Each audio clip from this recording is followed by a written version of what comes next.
Welcome to the Great Detectives of Old Time Radio. From Boise, Idaho, this is your host, Adam Graham. If you have a comment, please send it to me. Box 13 at greatdetectives.net. Be sure to cast your vote for the show on Podcast Alley once a month, podcastalley.greatdetectives.net. And always feel free to give us a call, 208-991-4783. Well, before we do get started, I do want to let you know about Netflix. Thanks to Netflix, I've discovered yet another great detective. Cannon just got the first disc from his 1970s detective series starring William Conrad, who's, of course, a great famous radio star as well. With nearly 100,000 DVD titles and tens of thousands of more available on Instant Watch, Netflix provides you a great world of video entertainment. You can try it out free and to help support the program by going to netflix.greatdetectives.net. Well, let's get into today's episode of Sherlock Holmes, the Darlington Substitution case.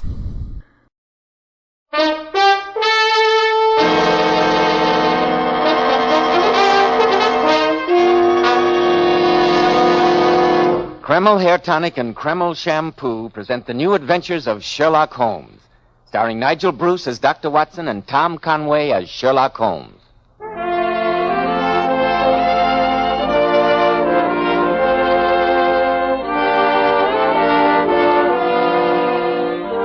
Well, once again, it's time for that weekly visit with our good friend and host, Dr. Watson. Let's join him, shall we? Ah, there you are, Mr. Bell. Good evening, Dr. Watson. Well, have you quite recovered from your holiday festivities? I think so, my boy, and I was particularly flattered by the number of friends who were kind enough to remember a rather elderly and lonely doctor at this time of year. Well, as long as you keep telling those swell Sherlock Holmes stories, you'll never be lonely, Dr. Watson. Then I'd better get on with tonight's new adventure.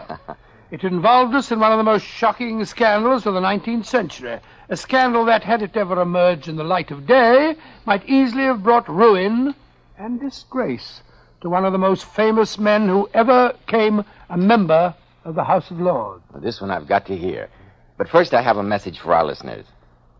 Today, more than ever before, I think men realize how important it is to keep their hair neatly groomed. And men, may I ask you this about the preparation you use? Does it give your hair that old-fashioned, greasy, patent leather look?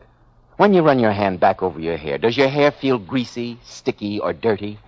Does grease come off on your hand or hat band? If it does, then be smart, men. Change at once to Kreml Hair Tonic. This highly specialized hair tonic contains a special combination of hair grooming ingredients which is found in no other hair tonic. That's why Kreml keeps your hair in place longer with such a handsome, well-groomed look. When you use Kreml, you can run your hand back over your hair, and, men, it's really a pleasure. No grease comes off on your hand. And I'm sure you'll enjoy the way Kreml always looks and feels so clean on your hair and scalp. Let it keep your hair looking handsome at all times. Buy a bottle of Kreml at any drug counter. Ask for an application at your barber's. Kreml, Kreml Hair Tonic. Now, Dr. Watson, how about the 19th century scandal in which you and the great Sherlock Holmes became involved? Well, Mr. Bell, that adventure began in the very early days of the great man's career. World acclaim and handsome fees were some years ahead of him, and in those times we spent many long evenings discussing whether a decent living could be obtained by the practice of criminal detection. On the day that this particular story began, we just finished our breakfast. Holmes, a curved pipe clenched between his teeth, was scanning the personal columns of the morning paper. I can almost hear him now, as he said... Dear me, Watson, the agony column of the Times is more than usually barren this morning. Are you looking for a possible client, Holmes? Naturally. Since we already owe Mrs. Hudson for 2 months' rent here, and our doorbell has been frighteningly silent during that period, I must see what possible service I might render these unhappy correspondents. Well, I glanced over the column, but I couldn't see anything very promising. No, Watson. It's a rag bag of bizarre happenings. What a chorus of groans, cries, and bleatings. One skims through them, and what does one glean? Lady with a black boa at the Princess Skating Club wishes to meet gentleman who was kind enough to... That we may ignore, I think. Yes, she doesn't sound as though she needs your services. Now, here's an item. Surely Jimmy will not break his mother's heart. That appears to be irrelevant. If the lady who fainted on the top deck of the Brixton bus... She doesn't interest me either, Watson. No, probably anyone else who wasn't on that bus. Every day my heart longs for... bleat, Watson. All this twaddle is unmitigated bleat. Very disheartening, Holmes. You haven't had a case for over 2 weeks. Yes. Sometimes I think I chose the wrong profession. What do the public, the great unobservant public who can hardly tell a weaver by his tooth or a compositor by his left thumb, care about the finer shades of analysis and deduction? As to my own little practice, it seems to be degenerating into an agency for recovering lost lead pencils and giving advice to young ladies from boarding schools. Holmes, come over here to the window. What's wrong, Watson? Look at that man walking down the street. He's looking at the numbers of the houses. Let's hope 221B is the number he's searching for. What do you make of him, Watson? Let me see. What do I make of him? Well, I'd say that he is a foreigner. Yes, foreigner. Look at those flashy clothes and his pointed moustache. Oh, don't be misled by externals, old chap. Observe the steady, controlled gait. No trace of the light agility of the Latins, or the military heaviness of the German. No, Watson. I think an English gait in foreign attire would suggest an expatriate Englishman, only just returned from a stay abroad. He is coming here, Holmes. Meet him on the stairs, Watson. It'll save Mrs. Hudson a trip. Yes, so that you are. It's all right, Mrs. Hudson. How do you do, sir? How do you do? Would you please come along up? That's right, sir. Straight up here. In here. Which of you fellows is Sherlock Holmes? I am, sir. And your name is... Tremaine. Reginald Tremaine. I'm Dr. Watson. Sit down, won't you, Mr. Tremaine? My business won't take long. Holmes, I need protection, and I'm prepared to pay for it. Protection from what? My life's been threatened. The police wouldn't do a thing for me, so I've come to you. I'm told you detective fellows will do anything for money. Oh, really? Then you've been misinformed, sir. My friend... Your friend is very interested in Mr. Tremaine's problem, Watson. Pray continue, sir. Holmes, I want you to warn my cousin. Tell him you'll get nowhere by threatening me. Frighten the wits out of him if you can. I'll give you £20, and another 20 if I need you again. And who is your threatening cousin? Lord Darlington. Oh, really? A charming fellow. He's a scoundrel. But his title impressed Scotland Yard. That's why they wouldn't help me. Well, even a title can be vulnerable. A public scandal would shake him. And that's what is going to happen if he threatens me any more. And you can tell him so from me, Holmes. I've always heard of Lord Darlington as the very model of an English aristocrat. Why should he threaten you, Mr. Tremaine? That's none of your business. myself, then Your job is to see that he doesn't carry out his threat of thrashing me within an inch of my life. Very well. For £20, I shall warn Lord Darlington that I stand between you and a thrashing. The fee will be paid in advance, please. I have it in this envelope here. And I expect immediate action, Holmes. You shall have it, Mr. Tremaine. Holmes, the man's insufferable. Why'd you take on the case? He's a bounder. Let him get thrashed. These 4 crisp £5 notes persuade me otherwise, Watson. We owe money to Mrs. Hudson, and your medical practice shows little signs of picking up. I must take what fees I can. How can my practice pick up when I spend half my time chasing all over the country with you? In any case, Watson, ask yourself why such a man as Lord Darlington should threaten Tremaine with physical violence. Obviously, only because Tremaine is himself in some way a threat to Lord Darlington. There may be yet another fee in this case, and a much fatter one. You're going to see Lord Darlington at once? Yes. I'd ask you to come with me, old chap, but after your remark about chasing all over the country, I hesitate to waste your time. Rubbish. I was only joking, and you know it, you silly fellow. Of course I'm going with you, Holmes. Get your coat and hat. The game's afoot.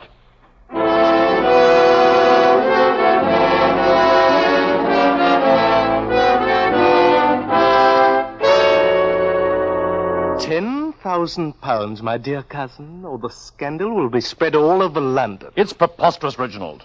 And I warn you that if you continue in this vein, you'll get that thrashing I promised. Oh, no, I won't. I've engaged a detective fellow by the name of Sherlock Holmes. He's going to act as a bodyguard, so you'd better not try any tricks. He should be here any moment. How dare you bring a stranger into this mess? How dare you? That's right, my dear cousin. Bolster up your courage with the brandy bottle. Oh, be quiet, Reginald. It'll cost you £10,000 to keep me quiet. I won't pay it. The scandal will make pretty readings in the newspapers. Before we go any further, Reginald, I insist on one thing. I shall bring Lady Darlington to here, and you must make this shocking accusation to her face. I shall be delighted to. Yes, Jenkins, what is it? Excuse me, Your Lordship, but there's a Mr. Sherlock Holmes and a Dr. Watson to see you. I told them that you were engaged, but they seem most insistent. Better have them come in, my dear cousin. We may need independent witnesses. Oh, very well. Show the gentleman in, Jenkins. Yes, Your Lordship. And then if you'll ask Lady Darlington to come here, I'll be very glad to make my accusation in public. It's blackmail, Reginald. That's what it is. You'll never get away with it. Won't I? I think you'll be surprised. Mr. Sherlock Holmes and Dr. Watson. Allow me to introduce my cousin, gentlemen, Lord Darlington. How do you do? Jenkins, Yes, Your Lordship. ask Lady Darlington to step in here for a moment. Yes, Your Lordship. Lord Darlington, I greatly admired your speech in the House of Lords on tax reform. I only wish we had met under different circumstances. As it is my duty to that's inform... all right, Holmes. I've already told my dear cousin that I'd engaged your services. I want you both here as witnesses. Witnesses? To what? Reginald has made a shocking accusation. As soon as my wife comes here, I'm going to insist that he repeat the statement to her face. Now, there you are, Clara. I just put Gordon to sleep, dear. Hello, Reginald. How are you, Clara? My dear, I want to introduce Mr. Sherlock Holmes and Dr. Watson. How do you do? Well, do sit down, won't you? Albert, what's wrong? You all look so dreadfully serious. Clara, my dear, Reginald has made a shocking accusation. It concerns you, and I insisted that he repeat it in your presence. An accusation against me? Yes, Clara, my dear. You see, I'm requesting a paltry sum for concealing my knowledge of the Darlington substitution scandal. Substitution? What on earth do you mean? Well, who should understand me better than you? The baby asleep upstairs, the supposed heir to the Darlington title, is not your child. That's a lie.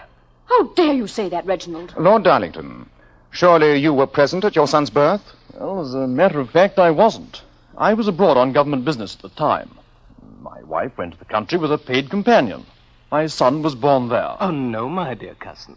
A son was born there, and then it was passed off as yours. That's a foul lie. Albert, make him leave this house. I'm afraid, Clara, my dear, that, well, he's threatened to go to the newspapers. We must hear him out. Lord Darlington, surely the matter is not hard to settle. You say your wife had a companion. Confront her with a story. She can establish the truth of the matter. Yes, of course she can, but where is she? I haven't seen Maud Harris since she left me a year ago. Then I have a surprise for you, Clara. She's waiting in my cab outside now. I'll tell Jenkins to send her in. Jenkins, Yes, sir. ask Miss Harris to join us. She's waiting in my cab. Yes, sir.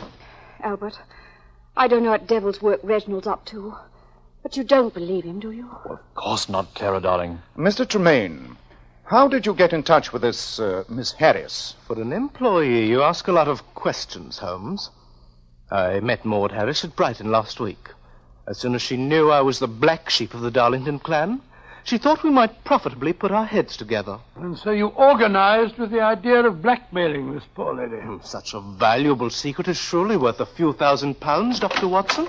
Maud. Yes, Lady Darlington, it's me. You're just in time to settle a most important truth. I'll handle this, Reginald.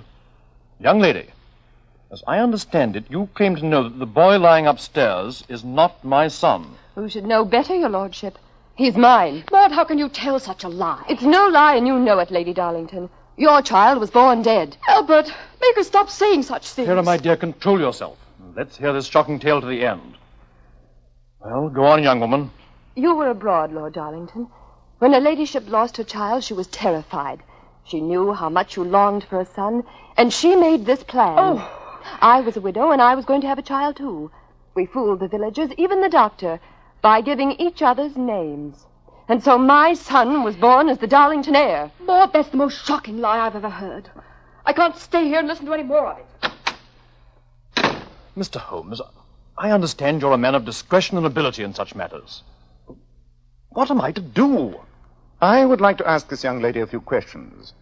Miss Harris, why have you chosen to reveal the supposed truth now? I thought that money could compensate me for the loss of my boy.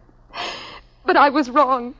A mother's love can never be stifled. Indeed, then I suppose Mr. Tremaine's plans for blackmail are purely incidental. Oh, keep out of this, Watson. It's no affair of yours. Establishing truth and justice is anybody's business, my good man. Mr. Holmes, I'll pay you any fee you name to disprove this monstrous story. Oh, no, you don't, my dear cousin. Holmes is employed by me. Mr. Tremaine, I've undertaken to protect your physical safety. That pledge I will keep. Otherwise, I'm a free agent. Then you'll accept my commission? Yes, Lord Darlington, on one condition. And what's that? You have asked me to disprove this story. I would prefer that you ask me to establish the truth. Of course, Holmes, and spare no expense. Remember, the honor of the Darlingtons is at stake.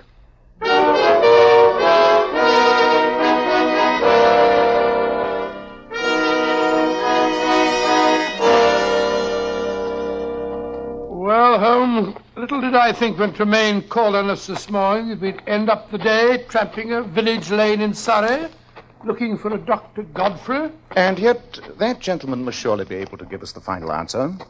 Lady Darlington said that he attended Yes, her. but supposing the companion's story was true and they had changed names. Even so, the good doctor will certainly know whether the boy was born to a slight, blonde woman like Lady Darlington or a brunette Amazon like Maud Harris. Well, here's the doctor's house. They said in the village it was the one with the gabled roof. No lights visible. I hope the doctor's not out. Doesn't seem to be any answer. Confound it. I don't believe there's anyone at home. And you will observe, Watson, that this morning's delivery of milk still stands on the doorstep. Curious. Let's explore a little. Well, perhaps the doctor's gone away for a few days. If so, he's a very careless man. Look, that window's wide open.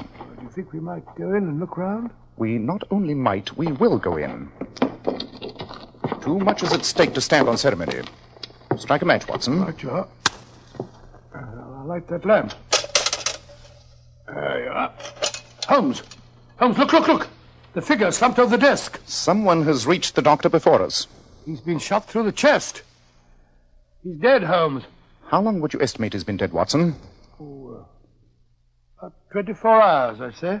So now we become involved in murder as well as blackmail. Well, the answer's perfectly obvious to me. Tremaine came here and shot him. He knew that he could never blackmail Lord Darlington while this doctor was still alive. Not necessarily, Watson. If the story of the substitution is true, you must realize that one other person would have an equal motive for murder. Great Scott, Holmes, who? Lord Darlington himself.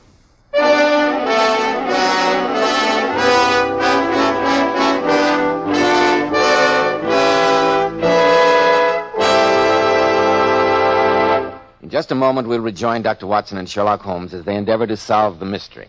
But first, they say New Year's resolutions are made to be broken. But here's one which should pay you big dividends to keep. Resolve to take better care of your hair, to keep it better groomed, your scalp hygienic. Start using Kreml hair tonic at once. You see, Kreml is a highly specialized hair tonic. It contains a special combination of hair grooming ingredients which is found in no other hair tonic. That's why it keeps hair neatly in place longer and gives the hair such a natural, well-groomed appearance, never greasy or sticky. But men, Kreml does lots more than keep hair looking attractive. Its light oils have a fine lubricating effect on a dry scalp. At the same time, it removes loose dandruff. And a quick massage with Kreml stimulates the circulation of blood in the surface of the scalp. Notice how alive, how invigorated your scalp feels. And men, you like to rub Kreml on your scalp because it's such a clean hair tonic. Never feels greasy or sticky. And if your hair is so dry that it breaks and falls when you comb it, Kreml actually helps condition the hair, in that it makes it feel softer, more pliable, and looks as if it had some body to it. So men, for better groomed hair and a hygienic scalp, change to Kreml. Kreml. Kreml hair tonic.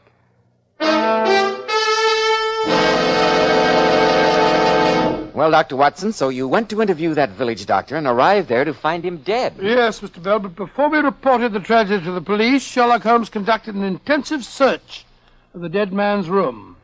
After a moment, he turned to me and said, Watson, we must see what the inanimate objects in this room can tell us. Aha. Here's the doctor's appointment pad.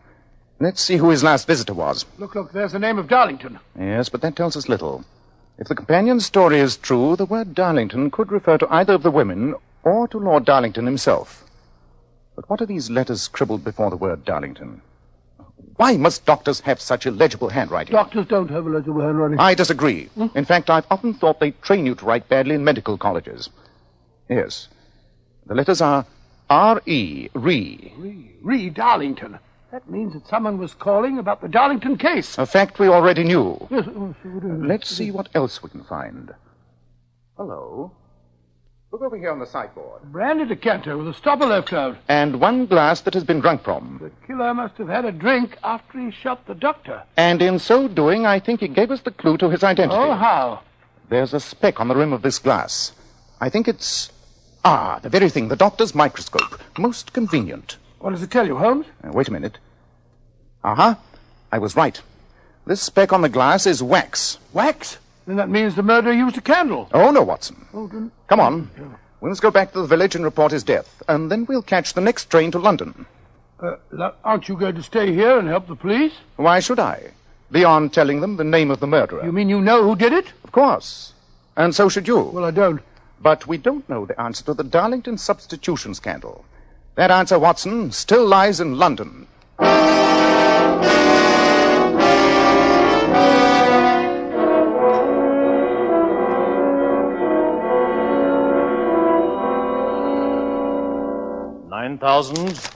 £9,500, £10,000.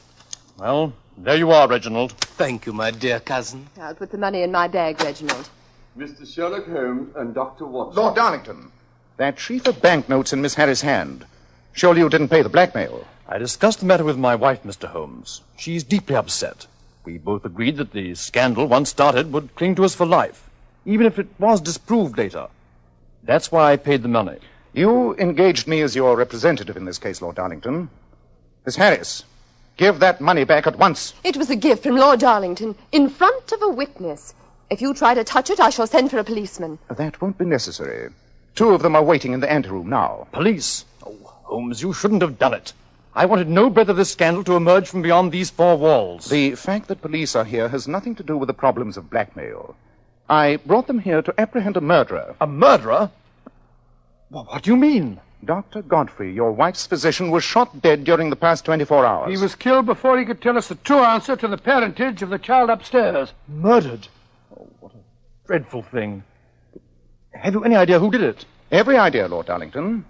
But before I expose the criminal, I'd be obliged if you'd bring Lady Darlington here. And also the child. Oh, very well, Holmes. This is going to be a terrible shock to her. You're suddenly very quiet, Mr. Tremaine. Am I? I was wondering who might have killed Dr. Godfrey. Fortunately, we don't have to wonder. The murderer left a clue. After he'd committed the crime, he made the mistake of taking a drink. Darlington's quite a drinking man, you know. And you have been known to take a drink on occasions, too, Mr. Tremaine. For instance, after you'd killed Dr. Godfrey. After I'd... What rubbish are you saying? You see, the murderer left a tiny blob of wax on the glass. Oh, what does that prove? Merely that someone had been carrying a candle. But this wasn't candle wax. It was cosmetic wax, such as you used to wax that pointed moustache of yours. Reginald. All right, all of you, I'm getting out of here. He snatched my bag. Reginald, come back here. I'll go after him. No, Watson. The police are prepared to arrest him, but not the young lady. We shall need her cooperation in the last act of this little tragedy. Surely the whole thing's clear by now. If Tremaine killed the doctor, obviously the whole story about the substitution is a lie. Not necessarily. Even if it were true, the doctor was still a menace to his plans. How could he and Miss Harris ask the highest price for their secret when the doctor also knew it? No, Watson. Tremaine had a motive for murder either way. In the meanwhile, I must set the stage before Lady Darlington gets here. Where'd I put that parcel? Oh, here it is. What the devil have you got in there, Holmes? A present from a plumber friend of mine. Though the object in this package is only a simple tool of his trade, I feel that it may give us the answer to a peer's inheritance. Upon my soul, you're being very mysterious. In a few moments, I propose to conduct a test. You must hide outside the windows. When I turn down the gaslight over the mantel here, Watson, I want you to strike a match, apply it to the object in this package, and toss it through the open window. At the same time, cry out the word fire at the top of your voice. I remember that. I think the results of the experiment may prove quite startling.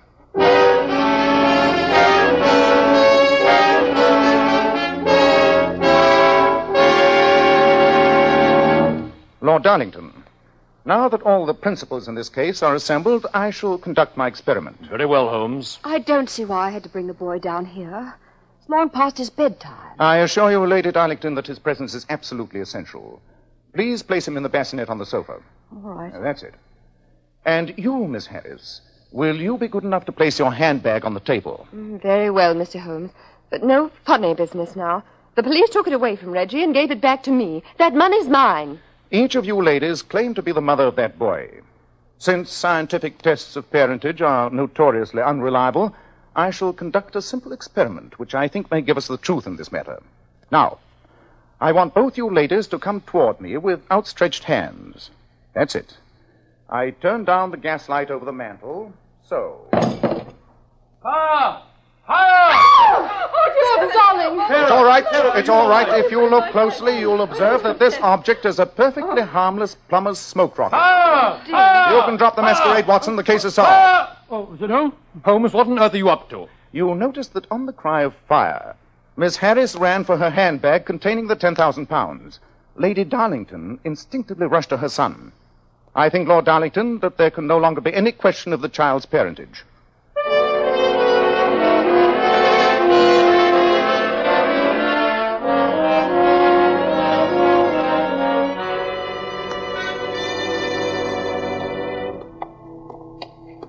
Midnight. Been a long day, Holmes. Yes, but profitable, Watson. A very profitable day's work indeed. Here's 1,000 guineas from Lord Darlington. And don't overlook the 20 pounds that Mr. Tremaine I gave certainly me. shan't. He retained you for protection, and you end up by sending him to the gallows. A fate that he richly deserves. I only wish I could have persuaded Lord Darlington to prosecute Miss Harris. Blackmail is a devilish crime. Funny to think that a simple plumber's rocket smoked out the truth. Yes. Though, you'll remember, I've had occasion to use the instrument before. When a woman thinks her house is on fire, her impulse is at once to rush to the thing she values most. It's a perfectly overpowering instinct. Well, you certainly took advantage of the fact. Ah, well, Watson, you may remember the old Persian saying, "There's danger for him who taketh the tiger cub, and danger for whoso snatches delusion from a woman." Oh, really, Holmes? Oh, yes, Watson. There's as much sense in Hafiz as in Horace, and as much knowledge of the world.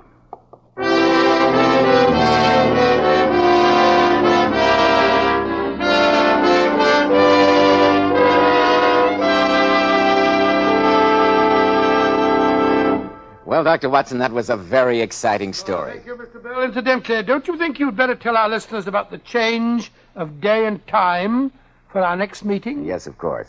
Ladies and gentlemen, our next broadcast will be on Monday, January 13th, over these same stations.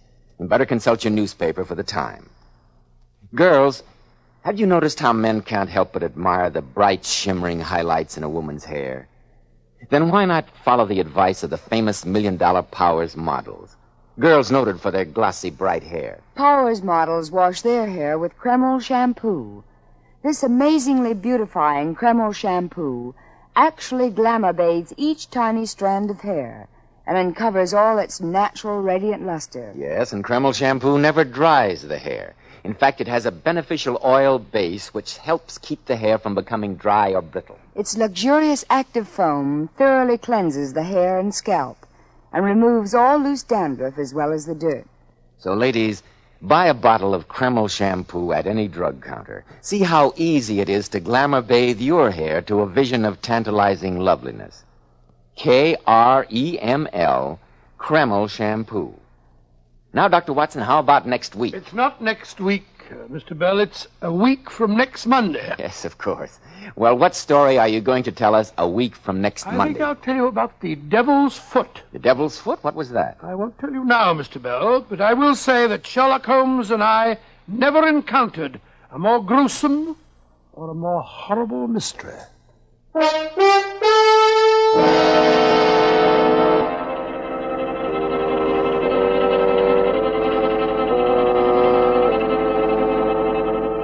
Tonight's new Sherlock Holmes adventure was suggested by an incident in Sir Arthur Conan Doyle's story, A Scandal in Bohemia. Nigel Bruce appeared by permission of California Pictures, Tom Conway through the courtesy of Eagle Lion Pictures. This is Joseph Bell speaking for Kreml Hair Tonic and Kreml Shampoo and inviting you to be with us 1 week from Monday. That's January 13th, when Dr. Watson will tell us about the Devil's Foot.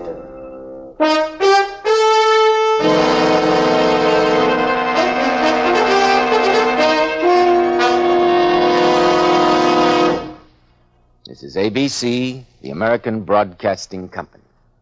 Welcome back. This was a great episode of Sherlock Holmes, with Holmes having to take on a disreputable client early in his career, something he would just basically, when he got established, just tell the guy to go away. You're not so fortunate. And of course, the solution here has Holmes borrowing a little bit from King Solomon. It's kind of King Solomon meets Scandal in Bohemia. Well, we turn now to listener comments. Helen, over on Facebook says, a few know what I mean when I talk about having emphasis on the vintage connection when it comes to new detective or police drama. A lot of ideas can be based upon stuff done years ago. Thanks, Helen. Good point. And I think the TV series Sherlock is a great example of this, in that a lot of the elements of this show that's set in the 21st century borrow very heavily and have as their basis a lot of the original Sherlock Holmes stories. It was fascinating in one way to see how they got to some of the stuff that was chronicled by Doyle as occurring in the late 19th or early 20th century to work in the 21st century as well. And then Roy said, voted for you and love your show on Podcast Alley. Thanks so much. It's much appreciated. I encourage everybody to cast your vote for the show on Podcast Alley. If you've not already, podcastalley.greatdetectives.net. Follow us on Twitter at Radio Detectives and become one of our friends on Facebook, facebook.com/Radio Detectives. But from Boise, Idaho, this is your host, Adam Graham, signing off.